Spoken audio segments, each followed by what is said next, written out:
Indefinite integral का concept आपको बता दिया, तरीका समझा दिया, कंसेप्ट एकदम क्लियर हो गया कि कैसे क्वेश्चन सॉल्व होते हैं, क्या करना होता है। तो हम चलते हैं, अगले कुछ क्वेश्चंस हैं उनकी तरफ चलते हैं। हाँ बताओ क्या क्वेश्चन। साइन की पावर 6x कॉस की power 6x sign square x into cos square x dx। ठीक है, समझते हैं इस क्वेश्चन में क्या कर सकते हैं। बताया है इंटीग्रेशन में हमेशा ये रूल रहेगा, पहले आप डिनोमिनेटर को सॉल्व करने की कोशिश करो, रिमूव हो ना, डिवाइड हो, कुछ भी हो, जो भी मैथमेटिक्स पीछे पढ़े हैं उसका यूज़ करते हैं। यहाँ पर हमें दिख रहा है क्या, अगर हम साइन इसको स्क्वायर एक्स का क्यूब ऐसे लिख सकते हैं और ये कॉस स्क्वायर एक्स का क्यूब लिख सकते हैं, और नीचे क्या है sine square x into cos square x dx। ठीक है, a cube plus b cube formula a plus b, तो सबसे पहले हमने लिखा a प्लस बी, फिर सेकेंड ब्रैकेट में पहले होता है a square, it means sine square का square sine power 4x, minus a b sine square x into cos square x, plus b square, it means cos की power 4x। ठीक है, अभी आगे क्या आ गया यहाँ पर, sign square x into cos square ये dx, इसकी वैल्यू 1 हो गई। आगे हम फॉर्मूला बना रहे हैं, देखना क्या, ये तो है साइन स्क्वायर का स्क्वायर, ठीक है, और आगे वाला था कॉस स्क्वायर का स्क्वायर, ए स्क्वायर प्लस बी स्क्वायर। अगर प्लस 2ab हो जाए तो फिर से एक फॉर्मूला बन जाएगा, तो प्लस 2ab करेंगे अगर हम, तो यहाँ लिख रहे हैं plus 2 sign square x into cos square x. ये अपने मन से किया तो माइनस भी करना पड़ेगा, यही minus 2 sign square x into cos square x. अच्छा एक और हमारे पास माइनस पहले से है, ये देखो ये ना minus sign square x cos, तो इसको -3 कर दें क्या, है ना, और ये हमारा कंप्लीट हो गया। और नीचे हमारे पास जो है sine square x into cos square x dx, है ना। तो ऊपर जो न्यूमरेटर में फॉर्मूला बन रहा है a square plus b square plus 2ab, यहाँ तक तो बन गया sine square x plus cos square x का होल स्क्वायर, है ना। और आगे क्या बन रहा है, माइनस में 3 sine square x into cos square x whole upon sine square x into cos square x dx। फिर से ये 1 बन गया, तो यहाँ 1 minus 3 sine square x into cos square x upon sine square x into cos square x dx। ठीक है, यहाँ तक कोई डाउट। इसके बाद क्या कर सकते हैं, इसके बाद सेपरेट कर सकते हैं क्या, 1 upon this and this upon this. तो जब 1 अपॉन करेंगे, यहाँ पर देखो 1 upon sine square x into cos square x minus 3 sine square x into cos square x upon sine square x into cos square x, है ना। यहाँ bracket लगा के, क्योंकि होल dx है, तो इसको हम ऊपर ले जाएंगे तो 1 upon sine square cosec square sec square x, ठीक है, dx सेपरेट कर लिया, -3 फिर से इंटीग्रल, ये दोनों कैंसिल हो गया क्या, सिर्फ dx आ गया, ठीक है ना। तो इसका इंटीग्रेशन तो पता है क्या होगा, x 3x हो जाएगा। इसका कैसे होगा, कैसे अलग करोगे, इनटू में है, इनटू में है cosec square x into sec square x, कैसे चेंज करेंगे, वो तो लिखा ही था, उसको ही चेंज किए। किसका जानते हैं फॉर्मूला हम लोग, इसको चेंज करते हैं कॉसेक को कुछ चेंज करते हैं, क्या कर सकते हैं, कॉसेक को कर सकते हैं 1 प्लस कॉट स्क्वायर, चलो लिख लिया 1 प्लस इंटू में sec square x d x ना। तो इसको भी चेंज कर लिया, चलो चेंज कर लेते हैं, इसको चेंज कर लेते हैं 1 प्लस टेन स्क्वायर एक्स, ठीक है, डी एक्स। और आगे तो -3x हो चुका है ना, ठीक है। इसका मल्टीप्लाई करेंगे क्या आएगा, 1 का करेंगे तो 1 plus tan square x, cot का करेंगे plus cot square x, cot into tan 1 होता है ना, टेन और कॉट रेसिप्रोकल होते हैं, कैंसिल हो जाएंगे। तो यहाँ पर d x and -3x plus c, ठीक है। तो 1 प्लस 1 2 हो जाएगा, यहाँ पर 2, टेन स्क्वायर एक्स का इंटीग्रेशन होता नहीं है, क्या लिखेंगे इसको, यहाँ चेंज ना किया हो तो डायरेक्ट हो जाता, लेंदी करवा दी। टेन स्क्वायर एक्स को चेंज कर दिए किसमें, सेक स्क्वायर एक्स -1 में, ठीक है। और फिर कॉट स्क्वायर एक्स का, कॉट स्क्वायर एक्स का इंटीग्रेशन, कॉट स्क्वायर एक्स का इंटीग्रेशन होता है, नहीं होता है, तो चेंज करेंगे किसमें, cosec square x minus cosec square x -1, ठीक है। और आगे क्या है, ये आपका dx हो जाएगा -3x प्लस सी, ये -1 -2 plus 2 cancel, sec square x का integration 10x, cosec square x का integration minus cot x, -3x और प्लस सी, तो ये हो जाएगा आंसर, ठीक है। तो नोट करो, फिर अगला क्वेश्चन देखते हैं, ठीक है। हाँ, नेक्स्ट क्वेश्चन, इंटीग्रल ऐसे बोला करो ना, integral 1 plus cos 4x upon cot x minus 10x dx, ठीक है। तो देखो क्वेश्चन को देख के समझ में आएगा, cos 4x लिखा है, वहाँ से क्लू मिल रहा है, उसको हम cos 2 × 2x ऐसे लिख सकते हैं, ये 10x dx, ठीक है। 1 के साथ cos है तो 1 को कैंसिल करना, cos 2 थीटा, cos 2 थीटा क्या फॉर्मूला होता है, 2 cos स्क्वायर थीटा, थीटा यहाँ कितना है 2x है, थीटा -1। अच्छा, इसको चेंज कर लेते हैं, cos x अपॉन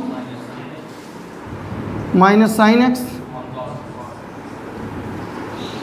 dx, ये 1 कैंसिल हो गया, यहाँ पर क्या है 2 cos स्क्वायर 2x, यहाँ एलसीएम लेंगे तो cross multiply, cos square x sine two sine ना, साइन स्क्वायर x और होल अपॉन में साइन x, और यहाँ पर आएगा dx, ठीक है। तो ज़रा देखो ये दोनों वैल्यू ऊपर आ जाएगी, क्या आ जाएगी कि 2 तो पहले से है sine x into cos x into cos square 2x whole upon क्या है कॉस स्क्वायर x माइनस, हाँ क्या है cos 2x है, cos 2x और यहाँ पर dx, ये cos 2x कैंसिल, देखना 2 sin x cos x, sin 2x है क्या, और इनटू में cos 2x बच रहा है, पास में आ रही। तो यहाँ पर क्या है आपके सामने sin 2 theta cos 2 theta, product में है, product rule, integration by parts chapter है, वहाँ पर आएगा, तो अभी नहीं है, इसलिए हम क्या कर सकते हैं, यहाँ 2 का मल्टीप्लाई 2 से डिवाइड, ये तो कर ही सकते हैं। तो ये जो 2 से डिवाइड ये बाहर आ गया, तो ये 2 sin theta into cos theta, sin 2 theta, it means sin 4x dx, ठीक है। 2 sin x into cos x, अगर फॉर्मूला मिलाएंगे, जैसे यहाँ पर क्या था 2 sin x into cos x क्या बन गया sin 2x, यहाँ क्या हो गया cos 2x। अब ये sin theta into cos theta है, अगर 2 का मल्टीप्लाई 2 से डिवाइड हम करते हैं तो ये 2 sin theta into cos theta sin 2 theta बनता है ना, तो ये थीटा 2x था, 2 यहाँ आया तो 2 इंटू साइन 2x मतलब sin 4x बन गया, यहाँ हाफ है। एक बात थोड़ी देर के लिए इस क्वेश्चन भूल जाते हैं, डिफ्रेंशिएशन पे आते हैं। अगर मैं पूछूं sin 4x का डिफ्रेंशिएशन क्या होगा, बताओ क्या होगा? cos 4x और इंटू 4। एक्चुअल में यहाँ क्या था कि जो जैसे इस 4x को पूरे को आप t मानते थे, x मानते थे, जिसका हो जाता था उसको फिर से d/dx, उसकी वजह से ये 4 आता है क्योंकि x का 1 होता था। पर बेसिकली अगर दूसरे तरीके से देखा जाए तो जो यहाँ x का कोफिशिएंट होता है उससे बाद में मल्टीप्लाई करते हैं। देखो अगर हम पूछूं cos 2x का तो बताओगे नहीं सर माइनस sin 2x और 2x का फिर से 2। तो ध्यान दें अगर, तो होता क्या है जो x का कोफिशिएंट होता है उससे क्या हो जाता है? मल्टीप्लाई, यही होता है ना। और मैंने कहा इंटीग्रेशन क्या है? रेसिप्रोकल है किसका? डिफरेंशिएशन का। तो अगर यहाँ मल्टीप्लाई होता है तो यहाँ क्या होना चाहिए? डिवाइड होगा। किससे? x के कोफिशिएंट से। तो इसका मतलब मैं जो बताना चाहता था यहाँ पर देखो sin 4x है, sin 4x का इंटीग्रेशन माइनस कॉस, गुड, समझ के बाद जो x का कोफिशिएंट होगा उससे क्या करना होगा? डिवाइड करना होगा। और प्लस में तो यहाँ कितना गया? Minus cos 4x upon 8 plus, ठीक है। तो ये कंप्लीट क्वेश्चन है। तो ये बात ध्यान देना कि इंटीग्रेशन में क्या करना होता है कि जो x का कोफिशिएंट होता है उससे हम क्या करते हैं? डिवाइड करते हैं, ठीक है, नोट करो। तो नेक्स्ट क्वेश्चन क्या है? a1 अपॉन a की पावर x इंटू b की पावर x dx। बहुत ही अच्छा क्वेश्चन है ये, ठीक है। तो इस क्वेश्चन को करने के लिए ज़रा देखो, a इंटू बी को एक साथ कर लिया, a इंटू बी की होल पावर x dx, और उसके बाद इसको ऊपर ले जाते हैं न्यूमरेटर में, a into b whole power minus x हो जाएगा dx, होगा। अच्छा एक फार्मूला है यहाँ पर लिख देते हैं, सिंस वी नो दैट, मैंने बताया नहीं शायद आपको, a की पावर x dx का फार्मूला क्या होता है? a की power x upon log a with base e plus c, ठीक है। तो फॉर्मूला जैसे जैसे आता जाएगा हम बताते जाएंगे। तो सेम फार्मूला यहाँ अप्लाई करेंगे, लेकिन एक चीज़ का ध्यान देना है, जैसा अभी मैंने पीछे बताया था, क्या करना है? पहले फॉर्मूला अप्लाई करते हैं। क्या आएगा? a इंटू बी की पावर माइनस x, है ना, अकॉर्डिंग टू फार्मूला, और अपॉन में log a b base e plus c। एक कमी है इसमें, अभी बताया था आपको, यहाँ पर जब x नहीं रहता, जैसे डेरिवेटिव्स में क्या था कि जहाँ x नहीं होता तो उसके कोफिशिएंट से हम लोग क्या करते हैं? प्रोडक्ट कर लेते हैं, मल्टीप्लाई करते हैं। यहाँ क्या करेंगे? x के कोफिशिएंट से डिवाइड करते हैं। अभी पिछले क्वेश्चन बताया, क्योंकि फिर से समझना, फॉर्मूला क्या है? a की पावर x का होता क्या है? ये होता है। क्या ये a की पावर x है? नहीं है। क्यों? क्योंकि a की पावर माइनस x है, तो हमने एज अ x इसको एज्यूम किया है। तो जब एज्यूम कर रहे हैं तो इसका मतलब क्या है कि जो कोफिशिएंट होगा उससे हम क्या करेंगे? डिवाइड। एक्चुअल में कंसेप्ट जानते हो कहाँ से है? ये कंसेप्ट है इंटीग्रेशन बाय सब्स्टिट्यूशन का। जब सब्स्टिट्यूशन, अभी अगला जो चैप्टर आपको पढ़ाऊंगा तो और ज़्यादा क्लियर हो जाएगा। यहाँ मैं सिंपली सिर्फ इतना बता दे रहा हूँ, जो x का कोफिशिएंट होता है उससे क्या करते हैं? डिवाइड करते हैं x के कोफिशिएंट से। तो हमारे पास x का कोफिशिएंट यहाँ -1 है, इसलिए यहाँ क्या लग जाएगा? -1। तो इट मीन्स ये तुम्हारा आंसर हो जाएगा। और ये फार्मूला नहीं बताया था सर, नोट कर लेना, ठीक है। बात समझ में आ गई? बाकी जो नेक्स्ट चैप्टर है इंटीग्रेशन बाय सब्स्टिट्यूशन, वहाँ मैं पढ़ाऊँगा। वहाँ बहुत सिंपल है, क्या करते हैं हम लोग, जैसे हम लोग डेरिवेटिव्स में x मानते थे, यहाँ पर इंटीग्रेशन बाय सब्स्टिट्यूशन में जो भी x दिया होगा उसको हम लोग t सपोज करेंगे, फिर डेरिवेटिव निकालेंगे, फिर पुट करेंगे। काफ़ी कुछ है, चैप्टर में बताएंगे कॉन्सेप्ट। अभी इतना ध्यान रखिए, ठीक है। नेक्स्ट क्वेश्चन, e की पावर 5 log x, ठीक है। हाँ बेस e तो रहेगा ही, अंडरस्टूड है, minus 4 log x upon e की पावर 3 log x e की पावर 2 log x। अच्छा ये NCERT एग्जाम्पलर का क्वेश्चन है, ठीक है। ये एग्जाम्पलर जो NCERT के बाद साइड चलती है उसमें का क्वेश्चन है ना। देखने में थोड़ा सा अजीब हॉच पॉच टाइप लग रहा है ये क्वेश्चन, लेकिन है उतना ही सिंपल अगर लॉग की प्रॉपर्टीज़ पता है तो। एक लॉग की प्रॉपर्टी होती है, लॉग m की पावर n जो होता है वो n log m होता है ना, डेरिवेटिव्स में पढ़ाया था आपको, ठीक है, उसको ध्यान रखते हैं। तो इस प्रॉपर्टी के अकॉर्डिंग हम देखना e की पावर इस 5 को देखो हम कहाँ ले जा रहे हैं, लॉग, ऐसे लिख सकते हैं क्या, लिख सकते हैं, यहाँ बेस ई तो है ही है, माइनस इसको क्या लिख सकते हैं, ई की पावर लॉग एक्स की पावर 4। क्यों भाई, देखो ना, ये पावर को जब पहले लिख सकते हैं तो जो पहले लिखा उसको पावर में भेज सकते हैं। वैसे ही तो यहाँ 5 पहले लिखा है, 5 को हमने पावर में भेज दिया प्रॉपर्टी से, 4 पहले था पावर में भेज दिया ना, ठीक है। अपॉन ई की पावर लॉग एक्स, यहाँ पर क्यूब, माइनस ई की पावर लॉग, ठीक है।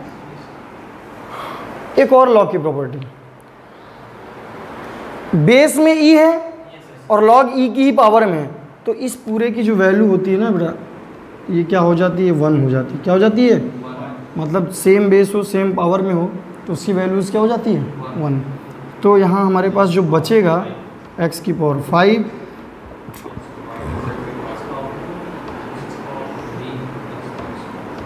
और यहाँ,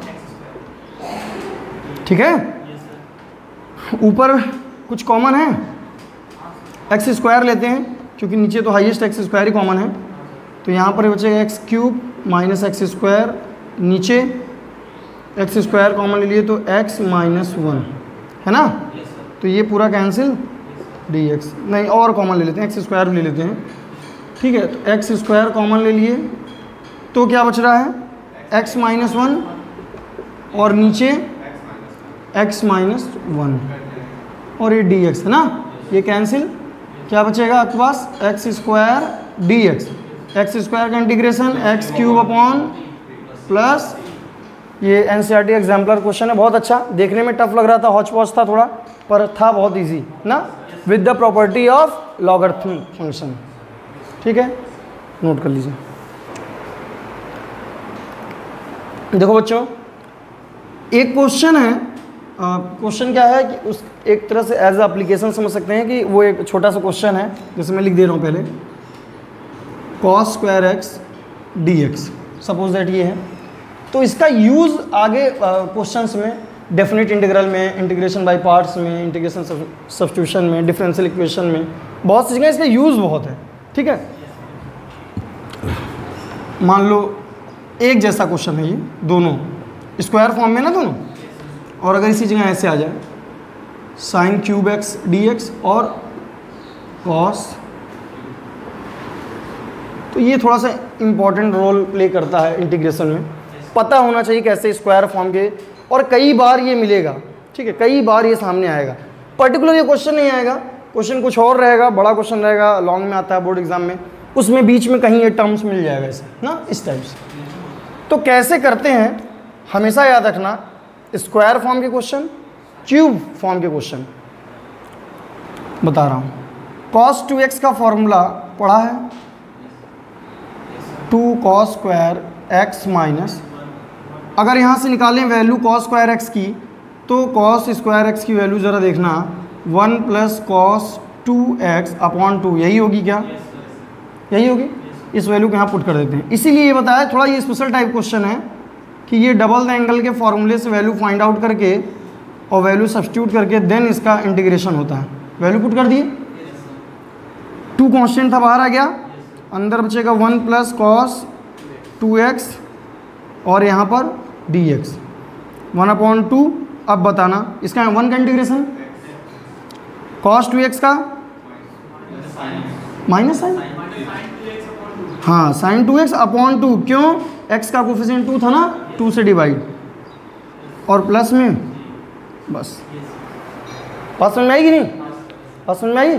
तो ये अलग टाइप का था इसलिए बताया। अच्छा इसी तरह अगर मैं इसकी बात करूं तो cos 2x का एक और फॉर्मूला पढ़े हो, 1 माइनस 2 साइन स्क्वायर एक्स है ना, तो साइन स्क्वायर एक्स की वैल्यू निकालोगे यहाँ से तो 1 माइनस cos 2x अपॉन, यही आएगी, यहाँ पुट कर देंगे 1 माइनस cos 2x अपॉन 2, ठीक है, ये dx। अब बहुत सिंपल है, डायरेक्ट करते हैं कि 1/2 तो कांस्टेंट है बाहर, तो अगर डायरेक्ट करना चाहें तो ये हो जाएगा x अपॉन 2 माइनस cos का साइन 2x अपॉन 4 हो जाएगा क्या, ये 2 पहले से एक 2 डिवाइड वाला और प्लस में, समझ आई की बात? अच्छा, साइन क्यूब एक्स कौन बताएगा?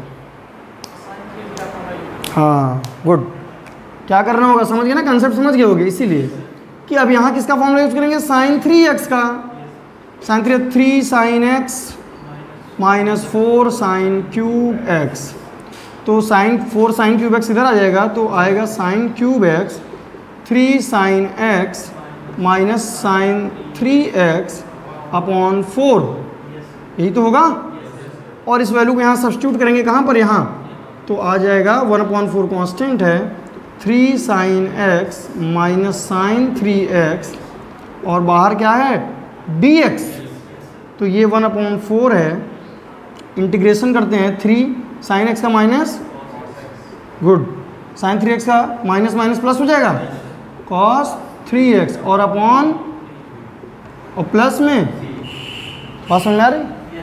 तो ये हो जाएगा, ठीक है। इसका कैसे करेंगे, cos क्यूब एक्स का cos 3x formula, do your self, खुद से करना है, ठीक है, समझ गए? ठीक,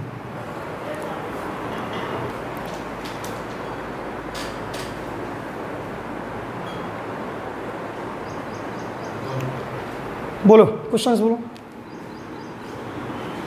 बोलो।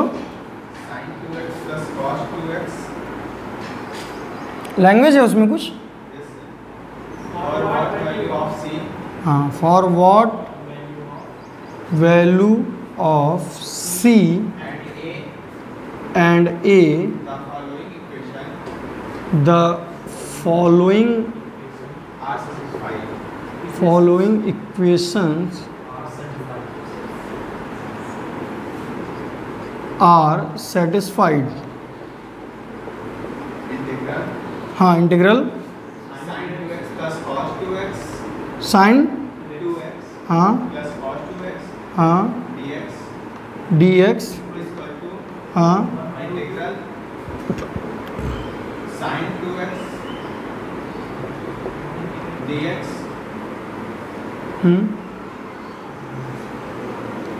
दे रहा हूँ, क्या लिखा है क्वेश्चन,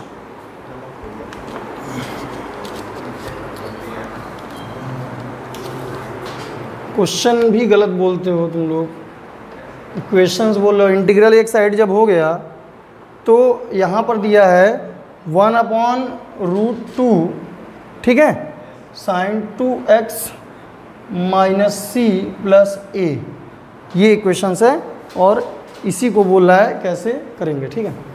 अब मैं समझाता हूँ क्वेश्चन है क्या एक्चुअल में, अभी तुम लोग क्वेश्चन ही नहीं समझ पाए। For what value of c and a, अब यहाँ पर c आ गया है पहले से, तो अब जो हम लोग कांस्टेंट ऐड करते हैं c ना ऐड करके कुछ और ऐड कर लेंगे, ठीक है। c and a the following equations are satisfied, एक इक्वेशन तुम्हारे सामने लिखी है, कह रहा है c और a, ये देखो c और a आया है ना दोनों, कह रहा है c और a की किस वैल्यू के लिए ये इक्वेशन सेटिस्फाइड है, बात समझ आई? ये इक्वेशन c और a की किस वैल्यू के लिए सेटिस्फाइड है। तो हमारा काम वही है कि कान को ऐसे पकड़ो चाहे घुमा के पकड़ो, कहने का मतलब करना हमें इंटीग्रेशन ही है, खुद ब खुद आ जाएगा, क्या आना है दिखाता हूँ। इंटीग्रेशन करना है तो ज़रा बताना इसका इंटीग्रेशन साइन 2x का minus cos upon cos 2x का, यही तो आएगा, ठीक है। इंटीग्रेशन कर लिए ना, साइन हट जाएगा और प्लस c करते हैं ना, मैंने कहा कि c ऑलरेडी लिखा था, हम कुछ और मान लेते हैं, k मान लेते हैं, ये कांस्टेंट k मान लिया, ठीक है। थोड़ा सा इसको अरेंज करते हैं, ये 1/2 कॉमन है क्या, तो 1/2 कॉमन ना लेके हम 1/√2 कॉमन ले रहे हैं, क्योंकि √2 प्रूफ में आ रहा है इधर, और हम पॉजिटिव वाली वैल्यू पहले लिख रहे हैं। तो यहाँ ज़रा देखना क्या बचेगा, साइन 2x अपॉन √2 बचेगा और माइनस में cos 2x अपॉन √2, बोलो भाई, और प्लस में k, यही तो रहेगा। ज़रा देखना 1/√2 साइन 2x तो लिखा ही है, ये 1/√2 जो है इसको हम cos π/4 लिख सकते हैं क्या, क्यों, cos π/4 की वैल्यू होती है 1/√2 और माइनस यहाँ पर क्या है cos 2x है, इस 1/√2 को हम sin π/4 लिख सकते हैं क्या, लिख सकते हैं ना, प्लस में क्या है k। ध्यान से देखना, 1/√2 sign A cos B minus cos A sine B. Sign A minus B का फॉर्मूला है क्या ये, बताना। बात समझ आ रही कि नहीं? और ये इक्वेशन किसके इक्वल दिया था, ये देखो इक्वल चल रहा था, यहाँ से लिखते जाना अपना, ठीक है। इक्वल इक्वल है ना, किसके इक्वल? अब मैं यहाँ लिख ले रहा हूँ 1/√2, क्योंकि हमें गिवन है क्वेश्चन में, sine 2x minus c plus a. ध्यान से देखना, कंपेयर कर रहे हैं, 1/√2 है sine 2x minus π/4 minus c. इसका मतलब by comparing it c is equal to π/, understand? समझ में आया कि नहीं बात? कि कंपेयर जैसे किया सब कुछ दिख रहा है, 2x माइनस π/4 2x माइनस सी, तो c की वैल्यू π/4 एंड a की वैल्यू पूछा था a is equal to k, क्योंकि हमने कांस्टेंट k माना है। अगर p मान लेते तो a is equal to p हो जाता, z कांस्टेंट मानते तो a is equal to z हो जाता। वो तो तुम्हारे ऊपर डिपेंड करता है ना, तुमने क्या सपोज किया। c की वैल्यू कांस्टेंट रहेगी π/4, a की वैल्यू वेरिएबल, क्योंकि ये कांस्टेंट है, कुछ भी हो सकता है, ठीक है। तो मुझे लगता है कि समझ में आ गया होगा। तो बच्चों यहाँ से आपका इनडेफिनिट इंटीग्रल ख़त्म होता है। एक्चुअल में इनडेफिनिट इंटीग्रल हो या इंटीग्रेशन का कोई चैप्टर वो कभी ख़त्म नहीं होगा, क्योंकि क्वेश्चंस मैथमेटिक्स में जानते हैं कि एक चैप्टर एक टॉपिक से रिलेटेड हम 100 200 500 नहीं 1000 क्वेश्चन बना सकते हैं, 1000 क्वेश्चन हो सकते हैं। उतने क्वेश्चन करा पाना पॉसिबल नहीं है। आपका काम है कंसेप्ट देना, मेरा काम है कुछ इंपॉर्टेंट क्वेश्चन कराना, मेरा काम है सॉल्व करना, प्रैक्टिस करना आपका काम है। नहीं आता है समझ में तो फिर पूछिएगा, कमेंट करिएगा, हम आपको फिर नेक्स्ट वीडियोज़ में देंगे, ठीक है। Thank you class.